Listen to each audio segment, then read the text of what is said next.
What's up, TATP listeners, and welcome back for another episode of the Accessible Technology Podcast with me, Phoebs Lyle.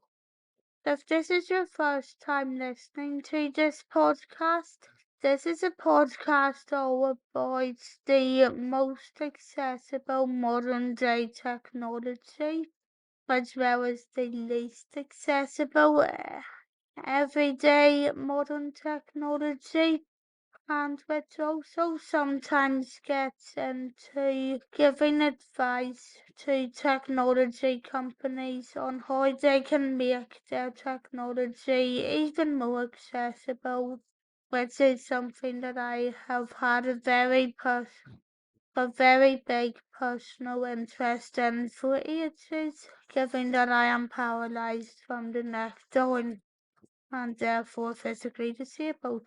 You can listen to this podcast by searching for it over on Apple Podcasts, Amazon Music and Audible, and on Spotify. So please check out the podcast and search for it if you would like to follow what comes up next on all of those destinations.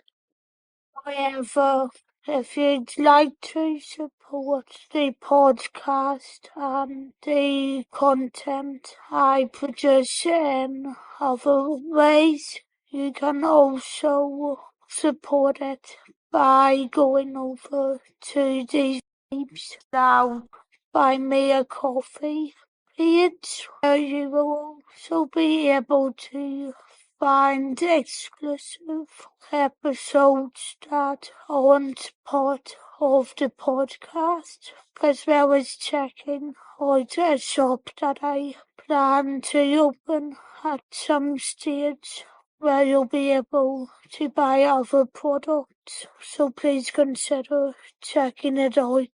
There's going to be a lot of exclusive episodes coming up in the next few weeks and months, including some episodes where you get to hear the entire version of my reactions to conferences. So if you would like to hear my full reactions to those conferences without any edits included, please check out the Buy Me a Coffee page, and you'll get a sneak peek into what one of those exclusive episodes is like today, if you are listening to this podcast, because a full version of the first bit of exclusive content is going to be uploaded to the Buy Me a Coffee page shortly after this episode gets published, which you can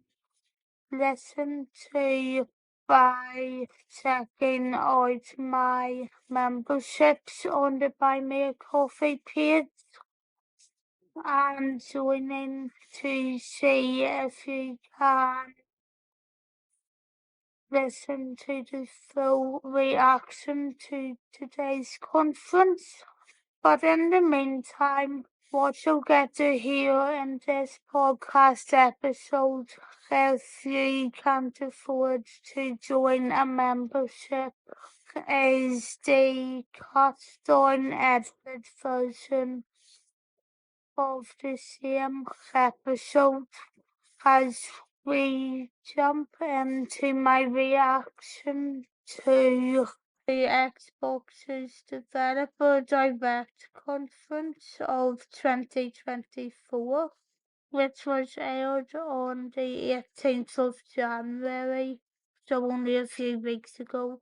But since this is the first time I've actually covered this type of content on my podcast before, here's some background notes about what the conference is and about the history of Xbox as well, just in case you've been living under a rock.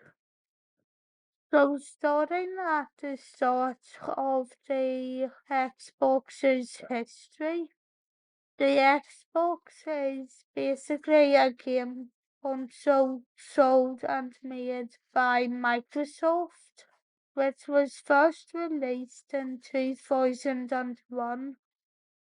Starting with the original Xbox, the brand has up to date released 9 different consoles, those including the Xbox 360, the Xbox 360S, the Xbox 360E, the Xbox One, the Xbox One S, the Xbox One X, and of course the Xbox Series S and X, which all followed after the launch of the original Xbox. However, in the last few years, Xbox has also started streaming events online, and one of those events that was first launched in the last 2-ish years. I think that's what the years 2023 and now 2024 count as. However, in the last few years, Xbox has also started streaming new events, and one of those is the Developer Direct Conference, which was first aired for the first time in 2023, which I think makes it either a year or 2 years old, depending on when you're listening to this. However, before I start reacting to the conference, I would also like to take a second to tell you that you can also donate to this podcast if you would like to, whether that is through Apple Podcasts, Amazon Music and Audible, on Google Podcasts, although that is only until April, on YouTube Podcasts and on Spotify. However, you can also, but now that I've said all of that and you know a wee bit more about this podcast, let me get straight into the reaction, and I hope you enjoy it.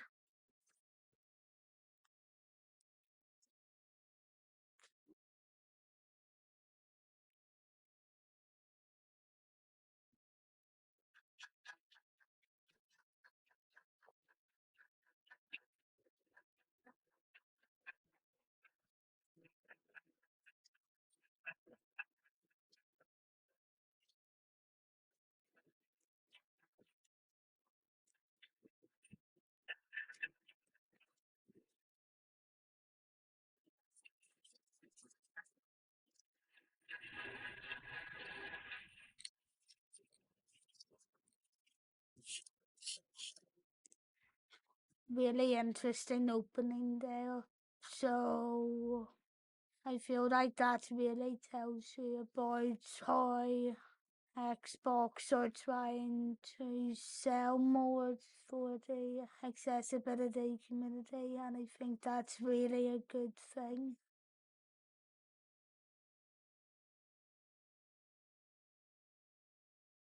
Welcome to Obsidian Entertainment. I'm so proud to share with you our upcoming fantasy action RPG, Avowed. Avowed is an adventure into the heart of the living lands, a frontier at the edge of the known world, where you must put a stop to a mysterious spiritual plague and discover a secret at the heart of the living lands. It's colorful, it's vibrant, it's strange, it's one of the most incredible settings in the world of Aora. There's going to be a lot of great secrets to discover, one of which has a really personal connection to you as the player character, and you're going to have a great time getting to know those secrets and leaving your mark on the world. Here to talk more about Avowed's combat is Gabriel Paramo, Gameplay Director. Here at Obsidian, our team's overarching goal is to empower you with choice. So we developed a flexible combat system that allows you to quickly swap from spellcasting and sharpshooting to melee combat. We want to give you the freedom to mix and match your loadout to fit the way you want to play from moment to moment, uninterrupted. For all battles, you can combine a variety of weapons, attacks, and abilities for tactical advantages against a wide range of enemy type. If you choose to approach combat with a one-handed wand, it feels quick and snappy when dealing damage to enemies at mid-range. Using the Tanglefoot ability, you can stop enemies in their tracks, giving you the opportunity to focus on weaker or tougher combatants in an intentional and controlled manner. To help with the different encounters you will face, we provide customizable loadouts that can be quickly switched during combat. That means you can play however you want. We've worked hard to keep you constantly engaged as battles unfold by creating a balance between pressure and manageability during combat. Players will have ample choices for how to build and progress their envoy in the world of the Living Lands as they get to know the game and the story and explore the many diverse regions. Some quests in Avowed will have you make difficult decisions with profound consequences, like this side quest you may encounter in Shatterscarp, the third region you'll explore on your journey through the Living Lands. As you're exploring, you come across the bodies of these fallen soldiers, and as you explore the remains of the battle, it's up to you to determine who, if anyone, is at fault. Making the right choice isn't always what it seems. We embrace moral nuance and gray areas, trusting players to make tough decisions in complicated situations. At the end of the quest, you have a choice. When you confront Private Nauki, if you believe the story he's told you, you can hand over the badges and let him go back home. But if you confront him, if you believe that he fled the site of the battle as an act of cowardice, then he might challenge you to a fight to reclaim his honor. Either way, when you return to town, you'll see the consequences of your actions and the choices you made during this quest. From the outset, we knew that we wanted Avowed setting to feel rich, weird, and wonderful. We found inspiration in a wide swath of real-world cultures, helping us create a unique RPG experience. The Living Lands is a continent of untamed valleys with widely varied biomes, from luxuriant forests to volcanic wastes, and each of those regions itself is a conflux of storied landscapes. All of the regions have a lot of special things associated with them, but I have a deep place in my heart for Shatterscarp. As you're wandering the wastes of Shatterscarp, you might notice off in the distance a vibrant jewel of color. We hope you've enjoyed this look at Avowed. We're thrilled to share more about the game in the coming months, and we can't wait for you to explore the Living Lands when Avowed launches this fall.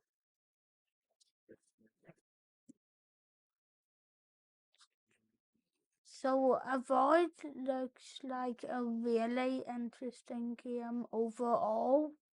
However, I just hope that Obsidian have included accessibility features such as being able to toggle weapons on and off and allowing options that will help people who can't hold down two buttons at the same time. My setup is really that I use an Elite controller as well as the adaptive controller, because the only bit of the controller I can't actually use is the shoulder buttons. So I just hope that there's accessibility features that will help with that. But yes, it does look interesting overall, so I would definitely be interested in trying that out.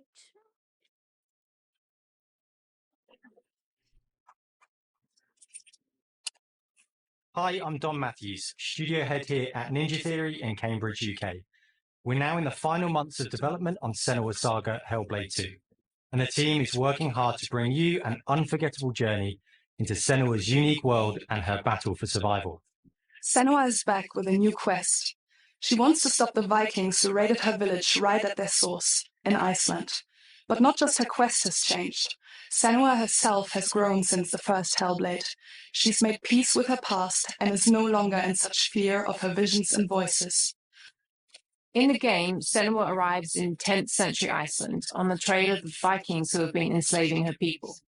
In the story, we're trying to be as faithful to history as we can up to a point, establishing a solid framework and then building more surreal elements on top. Senua will make new enemies and also new allies who will come to see her unique perspective as a beacon of hope. And she'll discover, along with us, how this viewpoint can have its advantages. Senua is a Celtic warrior who experiences psychosis, seeing things that other people don't, hearing voices, and having unique beliefs about the world around her. To bring Senua's perspective of the world to life in a truthful way, we have once again worked closely with Professor Paul Fletcher at the University of Cambridge, as well as people with lived experience of psychosis. On Saga, we've taken everything to the next level. With a new motion capture space, a bigger stage team, a stunt crew, and a new cast. We spent a lot of time planning the motion capture shoots, thinking of what events would be good to bring into this fight. Like, how can we make this fight feel different from the previous fight? Mel knows Senua better than anyone, better than I do. Her instincts are amazing, and she really doesn't need much help from me. On stage, our main focus is storytelling. So I get to watch the actors and see all the beautiful expressions on their faces. And then I have to wait a little while, and then I get to see that all again in-game, in costume, on location, everything. Senua experiences reality differently, and a part of this manifests in the voices she hears. These voices come to life through binaural audio, which provides a good representation of this type of auditory hallucinations. Our mission here at Ninja Theory is to craft life-changing art with game-changing tech. And that's our aim in Senua's Saga Hellblade 2, is to not only see where Senua goes next, but to deliver something really meaningful.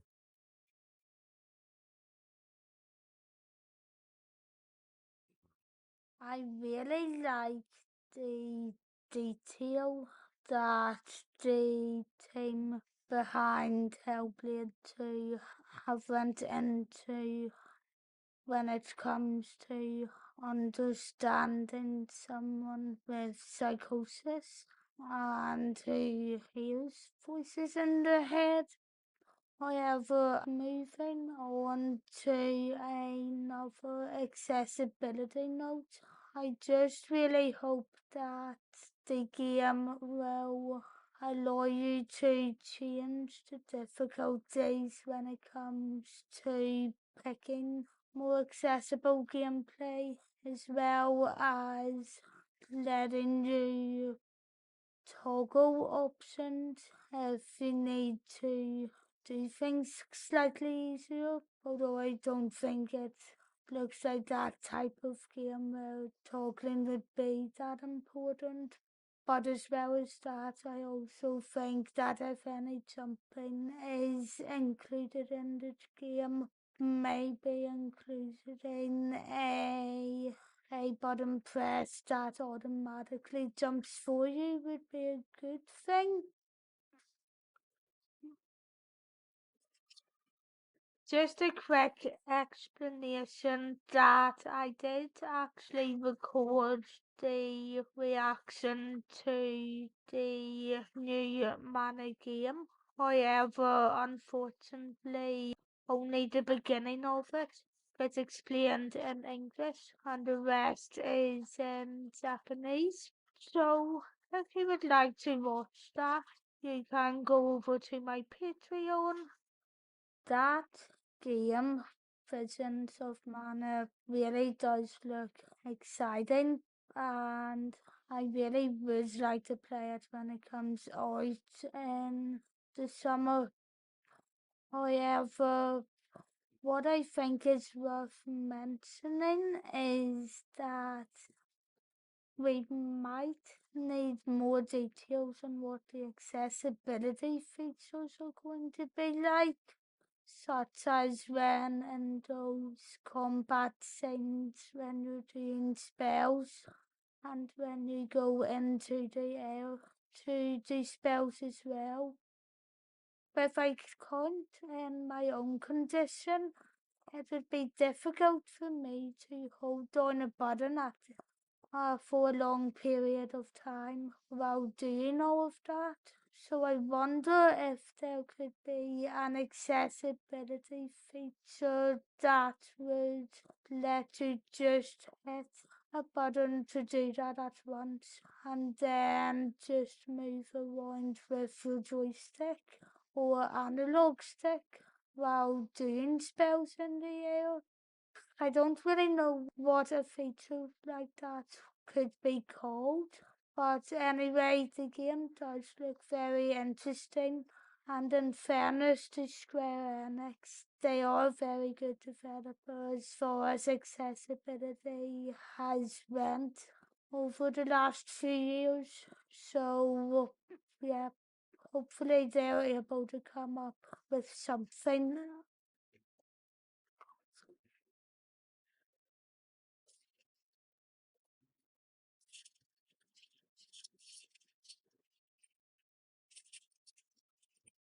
Hello, and welcome to Oxide Games. Our History Untold is the game we dreamt of making.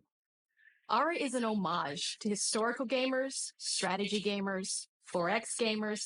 It features all the depth and gameplay fans of this genre love, where you'll explore the world, expand your nation, govern your people, and engage with your rivals on the international stage. It's been an amazing process to see from concept to completion.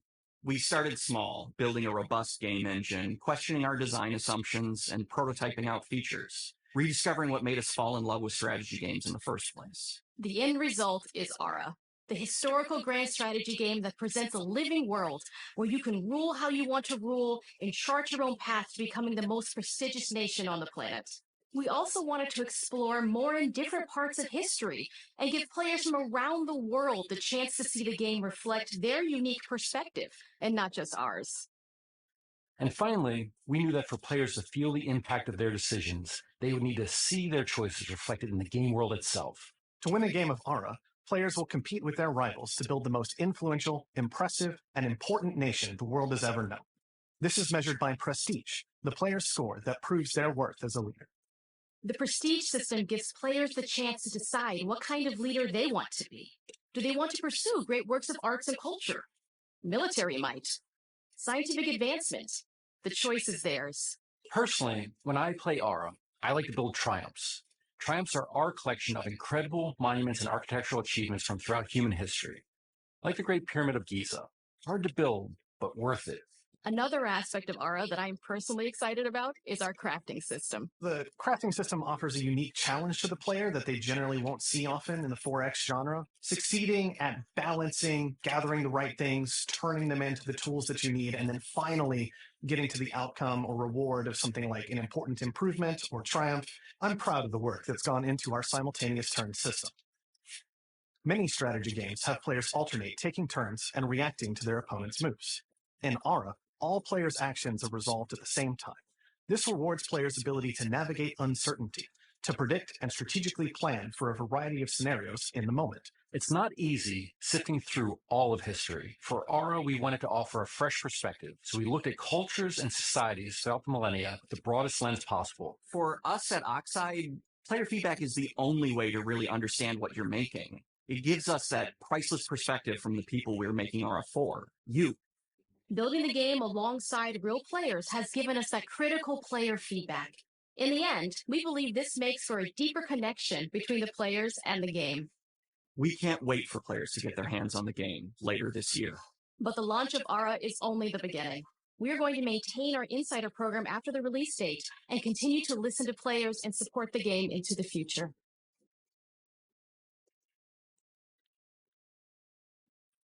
So known like the other games, I don't really think I have anything to say as far as accessibility goes, but given that it's a game that is going to be for PC and for Game Pass, I guess one of the only things I could say about accessibility would maybe be including a feature that includes allowing physically disabled gamers select an option that says right click to add to a playground. However, that would be the only thing I would say as far as accessibility goes, because as far as history goes, I'm a bit of a history buff, so I'm happy with how the history aspect is looking at the minute. Although maybe in other ways it might be good to maybe include disabled characters at some point, and people who look physically disabled in other ways, maybe wheelchair dependent characters. But yeah, that's the only thing I would really say about that.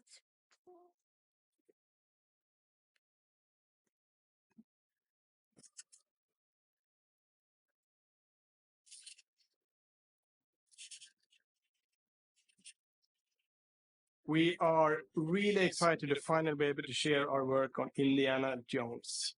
In this game, you aren't just playing as Indy, you are Indiana Jones. You will see through his eyes and experience a journey that we hope lives up to the proud legacy of Indiana Jones. Indiana Jones is such an iconic character, and he means so much to so many people. Now we have the opportunity to tell a new Indiana Jones story for a modern gaming audience.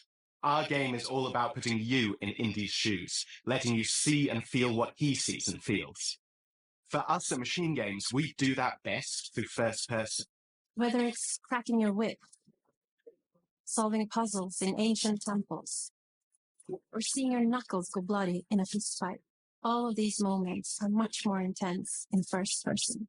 We always talk about how clever Indiana Jones is. That had to be one of our guiding principles when we were thinking about the type of game we were making. Sure, there will be some obstacles that will be more easily overcome with the revolver or a gun taken from a disarmed guard. But I think most of the time you'll have more fun.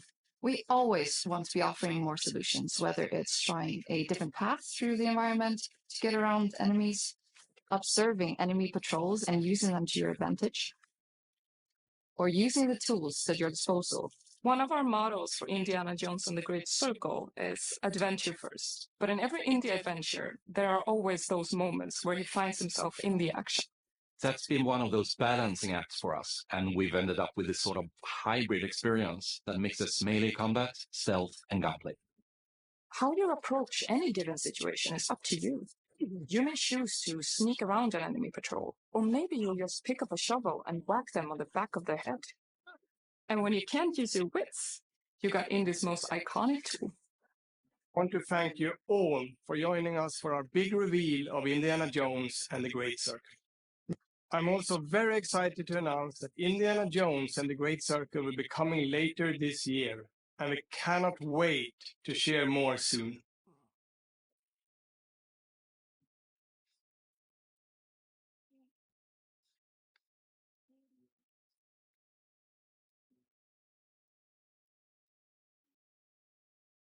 So overall, I'm really interested in all of those games, but first of all, I would just like to comment on the new Indiana game that is coming out.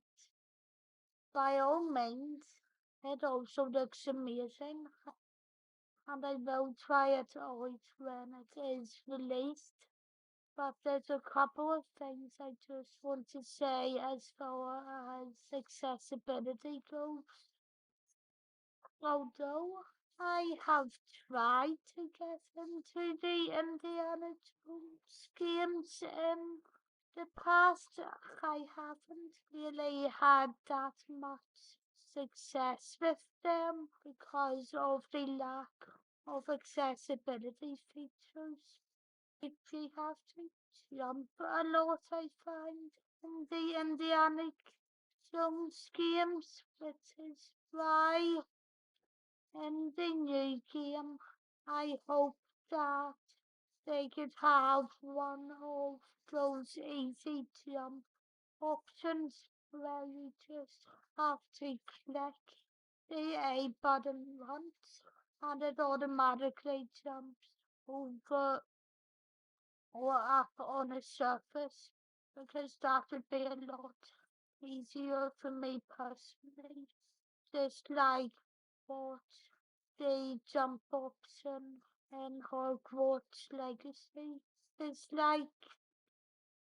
Apart from this, however, I would also like to see a couple of toggle options that you would use when bringing out a gun, because as I've explained, I can't use two buttons at the same time, so when using a gun in shooter games, I have to rely on options that let you click to zoom in on a person and then the ability to just shoot at them after. But other than that, I don't think I would really change anything else about it. So yeah, really looking forward to playing the game. But hopefully those accessibility features could be included or added in. Thus, it would also be good to maybe have an option that will them on to a character automatically and automatically follow them as well. So now that I have finished listening to everything that was announced at Xbox's Developer Direct conference and finished hearing what I had to say about it, let me ask, what did you think about all the games that were announced? Was there anything you liked or disliked? And will you be ordering anything that was showcased? Or are there some things you would like to be added or updated in the games before you consider buying them? Well, if you like what I said, you can include your thoughts in a review wherever you're listening to this, or by going over to the contact page over on my Phoebs Tech Reviews site, pltechreviews.co.uk, or over on the contact page on my portfolio website, which you can find by searching for phoebelow.com. But don't forget, you'll also be able to listen to some of my exclusive content as well, which includes an completely unedited version of the reaction and an uncut version of the reaction by going over to my Buy Me a Coffee page, which you can access by going into the link which is in the description / episode notes below. If you've enjoyed this podcast and you'd like to check out some other areas of journalism that I would like to get into, you can find some of the other bits of journalism and content areas that I go into sometimes by going over to phoebelow.com or by searching for the YouTube channel Phoebs Journalism. However, you can also listen to a podcast version of everything that I cover over on there by searching for the Phoebs podcast, which is on all of the same destinations that you can listen to this one on. So please consider checking it out. But that's all for this podcast episode for now. So thanks for listening. to it if you have played it this store and for even clicking on it. And I'll talk to you again in the next one when I'll be returning to some product reviews with a review of my M1 Mac.